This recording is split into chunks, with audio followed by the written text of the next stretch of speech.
भारतात जेव्हा उद्योगपती हा शब्द उच्चारला जातो तेव्हा बहुतेक लोकांच्या मनात पैशाची आणि सत्तेची प्रतिमा तयार होते. पण काही मोजकेच लोक असे आहेत ज्यांनी उद्योगपती या शब्दाला एक वेगळा अर्थ दिला. त्यापैकी सर्वात मोठं नाव म्हणजे रतन टाटा. नमस्कार, मी विशाल आणि तुम्ही पाहताय चुगली खोर. सुरुवात एका साध्या कुटुंबात. 28 डिसेंबर 1937 मुंबई शहरातील एका पारसी कुटुंबात जन्म झाला रतन टाटा यांचा. टाटा घराणं श्रीमंत होतं, पण रतन टाटा यांच्या बालपणात सुखापेक्षा संघर्ष जास्त होता. लहानपणीच त्यांच्या आई वडिलांचा घटस्फोट झाला. तेव्हा रतन हे फक्त 10 वर्षांचे होते. आई गेल्यानंतर त्यांना आजीने वाढवलं. एक प्रेमळ पण कडक शिस्त लावणारी स्त्री, आणि हीच शिस्त नंतर रतन टाटा यांच्या आयुष्याचा पाया ठरली. शिक्षण आणि परदेशातील संघर्ष. रतन टाटा यांनी आपलं शिक्षण मुंबईतील कॅम्पेन स्कूल मधून पूर्ण केलं. त्यानंतर ते अमेरिकेत कोरेल युनिव्हर्सिटीमध्ये आर्किटेक्चर शिकायला गेले. पण परदेशात सगळं सोपं नव्हतं. त्यांनी स्वतःचं शिक्षण पूर्ण करण्यासाठी छोट्या मोठ्या नोकऱ्या केल्या.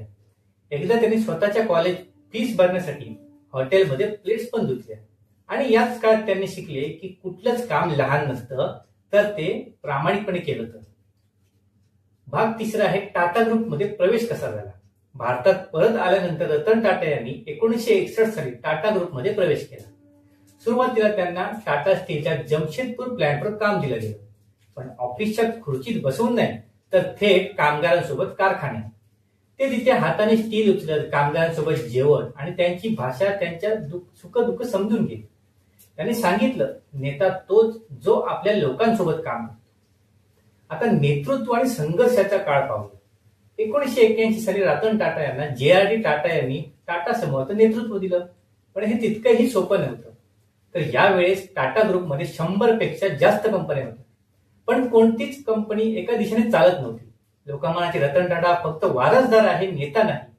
पण त्यांनी शब्दांनी नाही तर कृतीने उत्तर दिलं. त्यांनी एकामागोमाग एक धाडसी निर्णय घेतले. काही अपयश आलं, पण ते कधी थांबले नाही. भाग पाचवा, टाटा मोटर्स आणि पहिली कार. रतन टाटा यांनी ठरवलं, भारताने स्वतःची कार बनवली पाहिजे. लोक हसले, म्हणाले भारतातील कंपनी कधीच कार बनवू शकत नाही. पण 1998 साली त्यांनी सगळ्यांना चुकीचं ठरवलं आणि लॉन्च केली टाटा इंडिका, भारताची पहिली 100% देशी बनावटीची कार. सुरुवातीला विक्री कमी झाली, पण रतन टाटा यांनी कंपनी विकली नाही, उलट ती सुधारण्याचं ठरवलं. आज तीच टाटा मोटर जगातील नंबर 1 कंपनी बनली. आता पाहूया एअर इंडिया आणि देशभक्ती. रतन टाटा यांना विमान उडवण्याची आवड होती. टाटा ग्रुपने एकेकाळी एअर इंडिया सुरू केली होती, पण सरकारने ती नॅशनलाइज केली आणि कंपनी हातातून गेली. पण 2022 मध्ये इतिहास पुन्हा लिहिला गेला. एअर इंडिया पुन्हा टाटा ग्रुपच्या हातात आहे.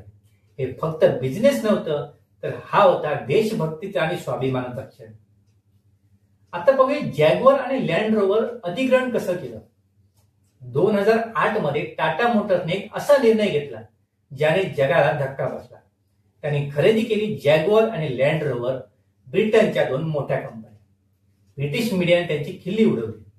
इंडियन कंपनी लक्झरी ब्रँड चालू शकत नाही. पण काही वर्षानंतर टाटा यांनी त्या कंपन्या नफा कमवणाऱ्या बनवल्या. ब्रिटिशांनी शेवटी मान्य केलं, he is not a just a businessman, he is a visionary. आता पाहूया 26/11 आणि माणुसकी. 2008च्या मुंबई हल्ल्यात ताज हॉटेलवर दहशतवाद्यांनी हल्ला केला. ताज हॉटेल ही टाटा ग्रुपची होती. पण रतन टाटा यांनी एकदाही आपलं नुकसान मोजलं नाही. ते थेट हॉटेलमध्ये गेले, जखमी कर्मचाऱ्यांना भेटले, त्यांच्या कुटुंबियांची चौकशी केली. त्यांनी प्रत्येक कुटुंबाला वैयक्तिक मदतही दिली. कुणालाही नोकरीवरून काढलं नाही. अशा माणसांमुळे लोक म्हणतात रतन टाटा हे केवळ उद्योगपती नाही, तर ते जनतेचे आधारस्तंभ आहेत. पुढचा मुद्दा आहे साधेपणा आणि दानशूरपणा. इतकी संपत्ती असूनही रतन टाटा यांचं आयुष्य अत्यंत साधं आहे. ना मोठा बंगला, ना महागडी गाडी. ते स्वतः कार चालवतात, साधं जेवण घेतात आणि लोकांशी नम्रतेने बोलतात. त्यांच्या 65% पेक्षा जास्त संपत्ती टाटा ट्रस्टमध्ये दान केलेली आहे, जी भारतातील शिक्षण, आरोग्य आणि संशोधनासाठी वापरली जाते. लिगसी आणि प्रेरणा. रतन टाटा आजही तरुण उद्योजकांसाठी एक प्रेरणा आहे.